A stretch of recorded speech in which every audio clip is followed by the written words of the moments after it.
성경을 연구하는 여러 가지 방법이 있습니다. 주예를 통해서 본문의 의미를 찾아가는 방법도 있고, 단어 하나하나를 찾아가면서 단어와 또 의미 단위별로 분석을 하고, 그 다음에 문장을 분석하고, 그 다음에 문단을 분석하고, 장 전체를 분석하는 방법도 있고요. 또 반대로 연구해 나가는 방법도 있습니다. 또 어떤 것은 문화적 배경, 시대적 배경, 또 정치적 배경까지 찾아서 그 시대에 이 말씀이 어떤 의미로 전달되었는지 찾고, 그 성령께서 주시는 그 당시에 주셨던 적용점을 찾아서 오늘날 현대의 적용점으로 간접적 적용과 직접적 적용으로 바꾸어서 전달하는 방법도 있습니다. 다양한 성경 연구 방법 중에 육하 원칙을 따라서 연구하는 방법도 있습니다. 누가 어디서 언제 어떻게 왜 이렇게 분석하는 것입니다.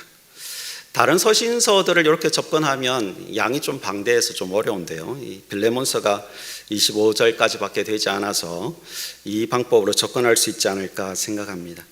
빌레몬서는 요한 3서와 유다서처럼 한 장으로 되어 있고, 또 글이 길지 않아서 육하 원칙으로 접근해서 오늘 말씀을 좀 이해해 보려고 합니다. 차근차근 한 번씩 단계를 밟아 보겠습니다. 첫 번째는 후입니다. 누가 누구에게 이 글을 썼는지 등장인물을 한번 살펴보겠습니다. 1절을 보시면 이렇게 시작하고 있습니다. 그리스도 예수를 위하여 갇힌 자 된 바울과 및 형제 디모데는. 여기서 빌레몬서는 사도 바울이 쓴 편지라는 것을 우리가 알 수가 있습니다. 사도 바울 뒤에 나오는 디모데는 공동 발신인입니다. 그래서 사도 바울이 디모데 이름을 같이 올려서 공동체적 인사를 나누고 있는 것입니다. 저자에 대한 우리의 입장은 참 명확하지 않습니까? 우리 입장에서는 사실 고민할 게 하나도 없습니다. 바울이라고 바로 이름이 나오니까요. 그런데 일부 비평학자들은 이것을 의심합니다. 일반적인 사도 바울의 편지와 다르게 오늘 빌레몬서에서는 노예 제도를 다루고 있기 때문에 이게 사도 바울의 저작이 아니다라고 주장하는 사람도 있고요. 또 이전의 기록들과 다른 표현들을 사용하고 있다는 것, 또 인물명이나 인사를 하는 부분에서 단수 복수가 혼용돼서 사용되고 있다고 해서 빌레몬서가 조작되었다라고 주장하는 견해도 있습니다. 이런 견해들을 보면 왜 이렇게 어렵게들 생각을 하는지 모르겠어요. 빌레몬서가 사도 바울의 저작임을 의심할 필요가 없는 게, 일단은 역사적으로 봐도 초대 교부들, 그러니까 예수님의 제자들, 그 사도들의 가르침을 이어받아서 그 가르침을 개성하고 또 초대교회 신앙을 지켜냈던 그 교회 지도자들이 모두 바울의 저작이다라고 인정하고 있고, 또 전통을 잇는 정통적인 해석학자들이나 개혁주의 신학자들 역시 바울의 편지임을 인정하고 있습니다. 더불어서 9절을 보시면 나이가 많은 나 바울은 이라고 되어 있듯이 본문 자체가 사도 바울의 저작임을 말씀하고 있습니다. 그래서 고민할 필요가 없어요. 자, 그러면 이 빌레몬서는 누구에게 보낸 편지일까요? 1절 2절을 다시 보시면 1절 뒷부분에 우리의 사랑을 받는 자요 동역자인 빌레몬과라고 되어 있습니다. 그래서 첫 번째 수신자가 빌레몬입니다. 빌레몬을 향해서 우리의 사랑을 받는 자여 동역자라고 표현을 했는데, 이 빌레몬이라는 이름 자체가 사랑스러운 사람이라는 뜻이에요. 그래서 그 이름 그대로 사도 바울과 깊은 사랑의 교제, 또 성도와의 교제, 복음의 사역에 실제적으로 동참을 했던 사람이었습니다. 또한 그의 집에 교회가 있었다는 것으로 보아서 빌레몬이 그 가정교회의 리더였음도 확인할 수 있습니다. 4절에서 7절을 보면 이 빌레몬이라는 사람이 어떤 사람인지를 좀 더 알 수가 있는데, 4절을 보면 내가 항상 내 하나님께 감사하고 기도할 때에 너를 말하면 주 예수와 및 모든 성도에 대한 내 사랑과 믿음이 있음을 들음이니 이로써 내 믿음의 교제가 우리 가운데 있는 선을 알게 하고 그리스도께 이르도록 역사하느니라. 형제여 성도들의 마음이 너로 말미암아 평안함을 얻었으니 내가 너의 사랑으로 많은 기쁨과 위로를 받았노라 라고 말씀하고 있습니다. 5절에서 사도 바울이 빌레몬에 대해서 주 예수와 성도에 대한 사랑과 믿음을 들었다라고 하고 있습니다. 하나님 사랑, 이웃 사랑, 그렇게 본이 될 만한 빌레몬이 사랑과 믿음으로 풍성한 사람이었다라는 것을 알 수 있습니다. 또 7절에서는 성도들의 마음이 너로 말미암아 평안함을 얻었다라고 하는데, 빌레몬이 성도들을 돌보고 격려하고 물질적으로도 섬긴 사람이란 것을 우리가 알 수가 있습니다. 또 15절을 보면 오네시모가 빌레몬을 잠시 떠났다라고 되어 있는데요. 이게 이제 오네시모가 종이었거든요. 빌레몬의 종이었다라는 의미입니다. 그래서 빌레몬이 종을 부릴 정도로 상당한 재산과 지위를 가진 로마의 자유인이었다라는 것을 알 수 있습니다. 또 19절을 보면 내 자신이 내게 빚진 것이라고 되어 있는데요. 여기 내게 할 때 여기는 사도 바울이고 내 자신이 할 때 여기는 빌레몬입니다. 그러니까 빌레몬이 사도 바울에게 빚이 있었다라는 것을 알 수 있는데 이게 그냥 물질적인 빚이 아니라 영적인 빚, 곧 빌레몬이 사도 바울을 통해서 복음을 받아 회심하게 되었다는 것을 의미합니다. 그 사랑의 빚을 지고 있는 사람이며 사도 바울의 영적인 아들이었다라는 것을 알 수가 있습니다. 그리고 이제 2절에서 볼 수 있듯이 두 번째 수신자는 아비아입니다. 아비아는 빌레몬의 아내이거나 또는 누이로 추정됩니다. 확실하지는 않아요. 전승에 따르면 그녀는 네로 박해 기간 동안에 순교를 당했다라고 합니다. 그리스 정교회 성인 달력 11월 22일에 이분이 기념되고 있다고 하는데요. 그 정도로 모범이 되는 신앙인이었다는 것을 알 수 있습니다. 세 번째 수신자는 아키뽀입니다. 아키뽀는 사도 바울이 우리와 함께 병사된 아키뽀라고 부를 정도로 복음 전파 사역에 힘써 동참했던 사람이라는 것을 알 수 있습니다. 그의 이름이 골로새서 4장에서도 나오는데요. 아키뽀에게 이르기를 주 안에서 받은 직분을 삼가 이루라고 하라라고 사도 바울이 말을 합니다. 이로 보건대 아키뽀가 골로새 교회에서 책임 있는 사역자였다라는 것을 또한 짐작할 수 있습니다. 네 번째 수신자도 있죠. 빌레몬 집에 있는 교회입니다. 빌레몬 교회 성도들입니다. 사실 이 편지는 사도 바울이 빌레몬 개인에게 보낸 편지이지만 아비아와 아키포뿐만 아니라 그 교회 성도들이 다 볼 수 있도록 보내졌습니다. 이 부분은 뒤에서 다시 한번 다루도록 하겠습니다. 이제 두 번째, 세 번째입니다. When, where입니다. 사도 바울은 언제 빌레몬서를 썼을까요? 그리고 어디에서 빌레몬서를 썼을까요? 여러 가지 견해들이 좀 있는데 54년에서 56년경에 에베소 감옥에 갇혔을 때 기록했다라는 견해도 있습니다. 근데 이게 성경적으로 근거가 없어요. 그리고 또 57년에서 59년경에 가이사랴 감옥에서 투옥된 시기에 기록했다라는 견해도 있는데 이것도 그 오네시모가 가는 경로가 불명확하고 그걸 설명할 수가 없어서 이 견해도 받아들일 수 없다고 합니다. 그럼 이제 우리가 수용할 수 있는 견해는 무엇인가? 본문 1절을 다시 보시면 그리스도 예수를 위하여 갇힌 자 된 바울이라고 되어 있습니다. 그리고 10절에서 사도 바울이 오네시모를 향해서 나의 갇힌 중에 낳은 아들 오네시모라고 표현하는데요. 사도 바울이 감옥에 갇혀 있었고 그곳에서 오네시모를 만나서 복음을 전했다라는 것을 알 수 있습니다. 그리고 12절에서 오네시모를 보내며라고 되어 있는데 이게 로마에서 아시아로 오네시모를 보낸 것으로 이해를 할 수가 있습니다. 또한 24절에서 나의 동역자 마가 아리스다고 데마 누가가 문안하느니라 하는 이 표현이 골로새서 4장에도 동일하게 등장합니다.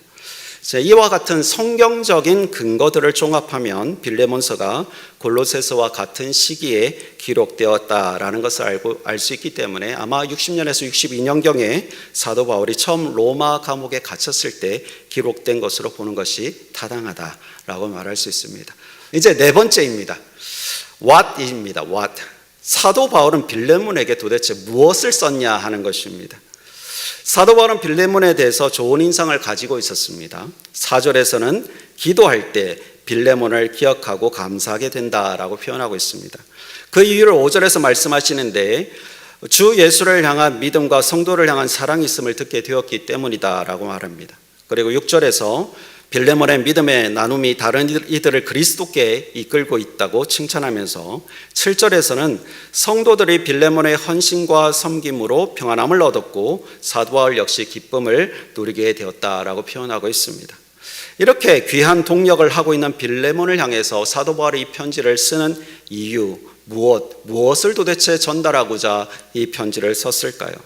사도 바울은 8절에서 9절에서 하고 싶은 그 말을 명령할 수도 있었지만 사랑으로 간구한다라고 말하면서 말합니다. 사도 바울이 하고 싶었던 이야기는 오네시모에 대한 것이었습니다. 오네시모는 헬라어로 적당한, 유익한 이런 의미를 가지고 있습니다. 그런데 오네시모는 그 이름 의미대로 살지 못했습니다. 그래서 사도 바울은 11절에서 오네시모가 이전에는 무익한 사람이었지만 지금은 유익한 사람이다라고 말합니다. 빌레몬이라는 이름의 의미가 사랑스러운 사람이었다고 그랬잖아요. 그러니까 빌레몬에게 이 편지를 보내면서 그 의미대로 살고 있는 빌레몬을 향해서 이 오네시모도 자기의 이름의 의미를 회복했고 그 의미대로 정말 유익한 사람으로 변화되었다라고 말하고 있는 것입니다. 그리고 12절에서 자신의 신복과 같은 오네시모를 빌레몬에게 돌려보낸다라고 하면서 13절에서는 감옥에 있는 자신을 위해서 오네시모가 섬길 수 있도록 허락해달라는 요청을 하고 16절에서는 그를 이전처럼 종으로 대하지 말고 사랑받는 형제로 대해달라고 말합니다. 그리고 17절에서는 자신을 동역자로 대하듯이 오네시모를 종이 아니라 동역자로 영접해달라고 요청합니다. 그리고 18절에서 오네시모가 빚진 것이 있다면 사도 바울 자신이 부담하겠다라는 이런 표현까지 합니다. 사도 바울은 빌레몬에게 편지를 쓰면서 빌레몬이 오네시모를 용서해 주기를, 용납해 주기를 간절하게 요청하고 있는 것입니다. 자, 이제 다섯 번째 의문사입니다. Why입니다. 제가 오늘 조금 독특한 형식으로 설교를 하게 된 계기가 바로 이것 때문이었습니다. 빌레몬서를 반복해서 읽는데 자꾸만 울컥울컥했습니다. 이런 질문들을 하게 되었기 때문입니다. 첫 번째 질문입니다. 빌레몬서의 내용은 사도 바울이 빌레몬에게 오네시모를 용서하고 용납해 달라는 내용으로 보낸 것이었습니다. 분명히 개인적인 내용입니다. 그런데 1절에서 2절에서 볼 수 있듯이 수신자가 빌레몬만 있는 것이 아니었습니다. 자매 아비아 아키뽀에게 되어 있고 더불어서 내 집에 있는 교회에게 편지한다고 했습니다. 빌레몬 개인에게 보내는 편지였는데 단순히 개인적인 편지였는데 왜 여러 사람이 같이 보게 하고 더구나 교회가 같이 보게 한 것일까요? 이 편지가 단순하게 오네시모를 용서하라는 내용의 편지가 아니기 때문 아닐까요? 그럼 그건 도대체 무엇이었을까요? 두 번째 질문입니다. 사도 바울은 무엇 때문에 이토록 오네시모를 돌보는 것일까요? 오네시모는 분명히 주인인 빌레몬에게 손실을 입혔던 사람이었습니다. 무슨 죄를 지었는지 우리가 알 수는 없지만 그가 주인에게서 도망쳐서 로마에까지 갔다는 것을 보면 결코 쉽게 용서받을 수 없는 죄를 지었다라는 것을 알 수 있습니다. 그런데 사도 바울은 그런 오네시모를 향해서 10절에서 갇힌 중에 낳은 아들이라고 표현하고 11절에서는 그가 유익하다라고 칭찬을 하고 12절에서는 그를 향해서 신복이라고 말합니다. 그를 이전처럼 종으로 여기지 말고 형제로 동역자로 대우해 달라고 빌레몬에게 요청하기까지 합니다. 심지어는 18절에서 오네시모가 변상해야 할 것이 있다면 자신이 계산하겠다라고 말하기도 합니다. 사도 바울은 도대체 왜 이렇게까지 하는 것일까요? 세 번째 질문입니다. 오네시모가 어떤 과정을 통해서 로마로 오게 되었는지 또 어떻게 사도 바울을 만나게 되었는지 우리가 정확하게 알 수는 없습니다. 또한 오네시모가 주인이었던 빌레몬에게 도대체 어떤 피해를 주었는지도 잘 알 수 없습니다.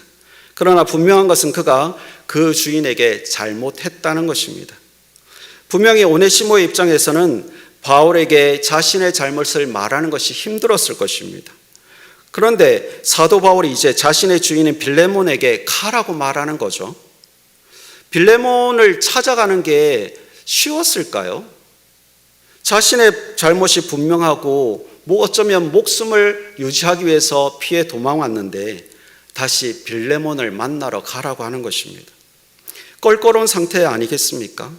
어떤 징계가 기다리고 있는지 알 수 없습니다. 그런데 오네시모는 사도 바울의 편지를 들고 빌레몬을 만나러 갑니다. 거부하고 거절하고 도망가야 할 오네시모가 왜 빌레몬을 만나러 가는 것일까요? 무엇이 그로 하여금 빌레몬을 다시 찾아갈 수 있게 만들었을까요? 네 번째 질문입니다. 사도 바울은 빌레몬을 향해서 확신을 가지고 편지를 썼습니다. 빌레몬에게 명령하지 않아도 오네시모를 맞아줄 것이라는 확신과 오네시모를 종이 아니라 형제로 동역자로 맞아줄 것이고 사도 바울이 요청하는 것보다 더 오네시모를 편하게 해줄 것이라는 확신을 가지고 이 편지를 쓰고 있습니다. 도대체 빌레몬이 어떤 사람이기에 그럴 것이라고 확신할 수 있는 것입니까? 빌레몬은 또 왜 그렇게 할 수밖에 없을까요? 네 가지의 질문을 드렸지만 사실 근원적인 답변은 하나입니다. 그들은 모두 예수를 믿고 그리스도의 보혈의 은혜로 용서받은 사람들이었기 때문입니다. 이전에 사도 바울은 철저한 유대교인이자 율법주의자였습니다. 그는 스스로를 이렇게 묘사합니다. 나는 8일 만에 할례를 받고 이스라엘 족속이요 베냐민 지파요 히브리인 중에 히브리인이요 율법으로는 바리새인이요 열심으로는 교회를 박해하고 율법의 의로는 흠이 없는 자라 말합니다. 자신의 행위에 확신을 가지고 있던 사람이었습니다. 예루살렘과 다메섹까지 쫓아가서 그리스도인을 체포하는 일에 앞장섰던 사람이었습니다. 폭력적인 행동을 했지만 사도 바울은 그 행동의 정당성을 의심하지 않았습니다. 그런데 그런 자신을 예수님께서 찾아와서 만나주셨습니다. 다메섹을 가는 길에 하늘에서 빛이 그를 둘렀습니다. 그리고 음성이 들렸습니다. 사울아, 사울아, 내가 어찌하여 나를 박해하느냐? 어린둥절했던 사도 바울이 질문합니다. 주여 누구시나이까? 나는 네가 박해하는 예수라. 그 뒤로 소리만 듣고 아무것도 볼 수 없었습니다. 다른 사람의 손에 이끌려 다메섹으로 들어갔지만 사흘 동안 보지 못하고 먹을 수도 없었습니다. 그리고 아나니아 선지자를 통해서 안수를 받고 눈에 비늘 같은 것이 떨어져서 다시 보게 되었습니다. 예수를 믿는 사람들을 박해했던 자신이었습니다. 그런데 예수님께서는 자신을 찾아오셨고 자신을 이방인과 임금들과 이스라엘 자손에게 예수 이름을 전하기 위해서 예비한 택한 그릇이라고 하셨습니다. 어떻게 감격하지 않을 수 있겠습니까?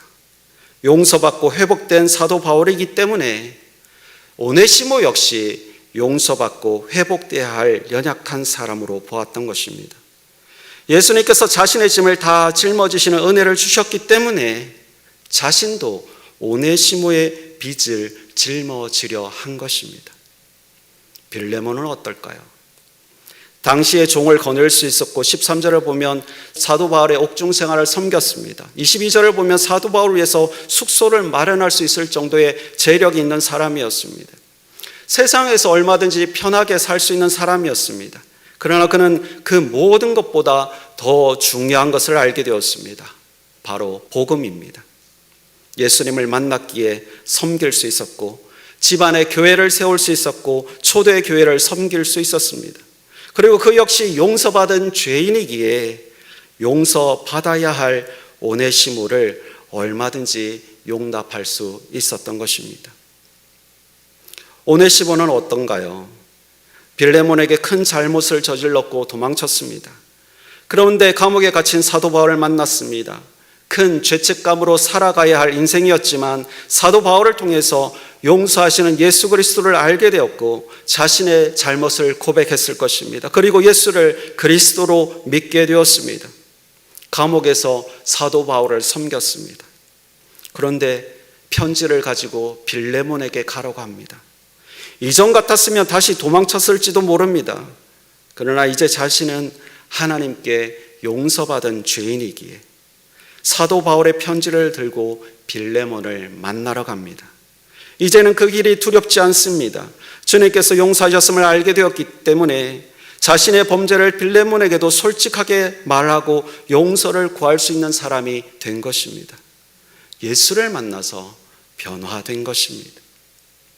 마지막으로 하오입니다. 그러면 우리는 어떻게 살아야 할까요? 사도 바울이 이 편지를 빌레몬에게 쓴 것 같지만 아비아뿐만 아니라 아키포 그리고 교회에 편지를 보냈다라고 말씀드렸습니다. 그 이유가 바로 이것 아닐까 싶습니다.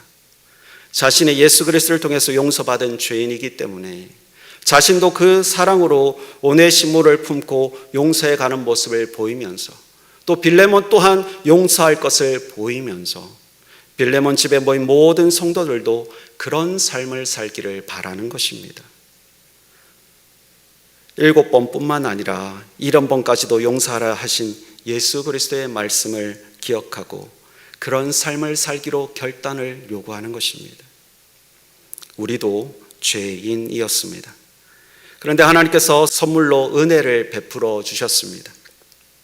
우리로 하여금 복음을 듣게 하셨습니다. 복음을 들을 수 있는 환경으로 이끌어 주셨고 복음을 전달해 주는 사람을 만나게 하셨고 복음을 정보가 아닌 진리로 듣게 하셨고 예수를 구주로 믿게 하셨습니다. 내가 한 것이 없어요. 하나님의 일방적인 은혜로 우리를 구원의 자리로 이끌어 주셨습니다. 그렇게 우리는 하나님의 인도하심으로 예수 그리스도의 보혈의 능력으로 성령 하나님의 이끄심으로 용서의 은혜를 누리게 되었습니다. 그런 삶을 우리 또한 이제 살아가야 합니다. 성령께서 사도 바울의 편지를 통해 먼저 은혜 받은 사람이 어떻게 살아야 하는지 보여주는 것처럼 용서 받아야 할 죄인인 오네시모가 용서를 구하러 가는 것을 보여주는 것처럼 빌레몬이 용납하고 수용할 것이 예상되는 것처럼 우리도 그런 삶을 살아가야 하겠습니다. 족을 용납한다는 것이 우리 현대인들의 입장에서는 공감하고 이해하기 어려운 면이 있습니다. 그런데 우리나라에 실제 역사에 이런 일이 있었거든요.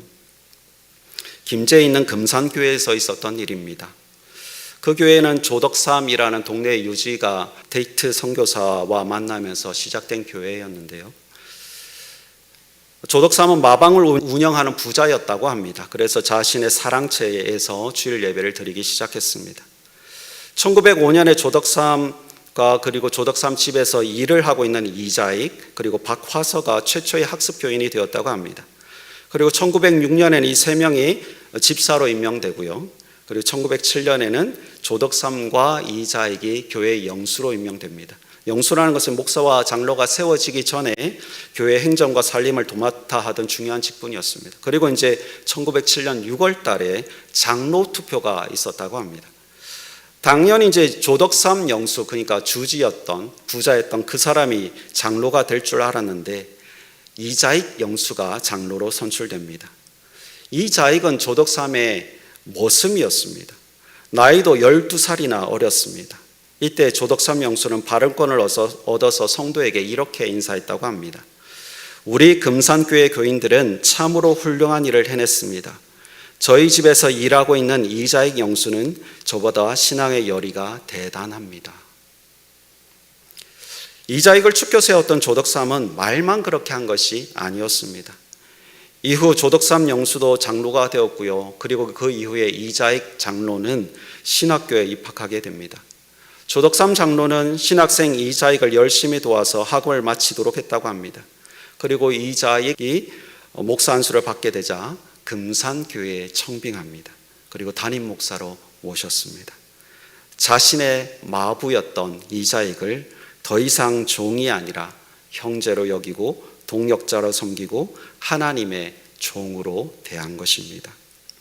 용서는 그런 것 같아요. 물론 이 두 사람의 용서의 관계는 아니었지만 우리가 얻을 수 있는 교훈이 이거 아닐까 싶습니다. 용서는 그 사람을 형제로 대할 수 있고 동역자로 대할 수 있고 그 사람을 섬기는 데까지 나아가는 것 아닐까요? 당장은 아니더라도 점차 우리의 신앙의 수준이, 우리의 신앙적 인격이 그 수준에 이르러서 예수의 복음으로 더 큰 용서의 사람, 더 큰 섬김의 사람들로 세워져 나가길 바랍니다.